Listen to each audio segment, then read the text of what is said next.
দামে কম মানে ভালো কাকলি ফার্নিচার কিনতে আজকে আমিও চলে আসলাম। ঢাকা, চট্টগ্রাম, রাজশাহী, খুলনা, বগুড়া থেকে এই সুন্দর সুন্দর ফার্নিচার গুলো আসে আমাদের ফেনীতে প্রতি বছরই। সুন্দরভাবে বলা যায় এইগুলো হচ্ছে একটা খাটের বা ফার্নিচারের মেলা। আর এই মেলাগুলো বসে একদম 6 থেকে 8 মাস বিভিন্ন জায়গায়, ফেনীর বিভিন্ন জায়গায় কিন্তু এই মেলাগুলা বসে। এই মেলাগুলোতে সুন্দর সুন্দর কাঠের সব জিনিসগুলাই পাবেন, যেমন সুন্দর সুন্দর খাট, sofa, dining table, dressing table. আচ্ছা, ফ্যানের ভিতরে আপু ভাইয়ার আপনারা কি কখনো এইসব মেলা থেকে জিনিসগুলো নিছেন? কাঠের ফার্নিচারগুলো কে কোনটা নিছেন অবশ্যই কমেন্ট করে জানাবেন। এক একটা খাট কিন্তু এক এক রকমের, এক একটা ডিজাইনের, আবার এক একটা দামের। মোট কথা বলতে গেলে একদম দামি, কম দামি সব রকমের জিনিস আপনি এখানে পাবেন। তো আমারও একটা খাট কেনার খুব প্রয়োজন ছিল অনেকদিন থেকেই। ভাবলাম এখান থেকে একটু ঘুরে যাই, দেখি যদি পছন্দ হয়ে যায় তাহলে তো নিয়ে নিবই। এখানে যেহেতু দামি কম দামি অনেক রকমেরই খাট আছে, তো আমি দেখতেছিলাম ঘুরে ঘুরে কোনটা ভালো লাগে কোনটা নেওয়া যায়। সোফা সেট গুলো কিন্তু একদমই নর্মাল,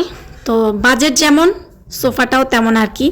এক একজনের এক একটা মত। যারা একদম কম প্রাইসের ভিতরে সোফা বানাতে চান, তো আমি মনে করবো যে এই মেলাগুলো কিন্তু বেস্ট হবে। রেডিমেড নিলেও কিন্তু একদম 15 থেকে 20 বছর চোখ বন্ধ করে চলে যাবে এই সোফাগুলো। খাটের ডিজাইনগুলো কিন্তু অনেক অনেক সুন্দর ছিল, তো আমি ঘুরে ঘুরে সবগুলাই দেখতেছিলাম। আসলে আমরা মেয়ে মানুষ বরাবরই ঘরের যে কোনো জিনিস, ছোটখাটো জিনিস কিন্তু খুব বুঝে শুনে বেছে তারপরে কিনি। বেশ কয়েকটা ডিজাইনই কিন্তু আমার কাছে ভীষণ ভালো লাগছে খাটের, মনে হচ্ছিল যে সবগুলাই নিয়ে নিই। তো সবগুলো তো আর নেওয়া যাবে না, সেটা সম্ভবও না।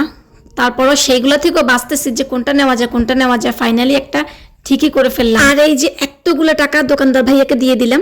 আপনাদের ধারণা মতে এই মেলাগুলো জিনিস কেমন হয় অবশ্যই জানাবেন। আর ফাইনালি এই হচ্ছে আমার খাটটা। আমার এই খাটটার প্রাইস কত পড়ছে অবশ্যই কমেন্ট করে জানাবেন, দেখি কে বলতে পারে। আমি তো নিজের পছন্দ মতো নিয়ে নিয়েছি জিনিসটা, আপনাদের কেমন লাগছে সেটাও কিন্তু জানাতে ভুলবেন না। এখন বাড়ি নিয়ে যাওয়ার পালা আমার পছন্দের খাটটা। তো ভ্যান গাড়িওয়ালা ভাইয়াও চলে আসছে, এখন ভ্যান গাড়িতে উঠাচ্ছে। এইদিকে অনেকটা সময় যেহেতু হয়ে গেছে এখানে আসার পর, অনেক ক্ষুধাও লাগছে।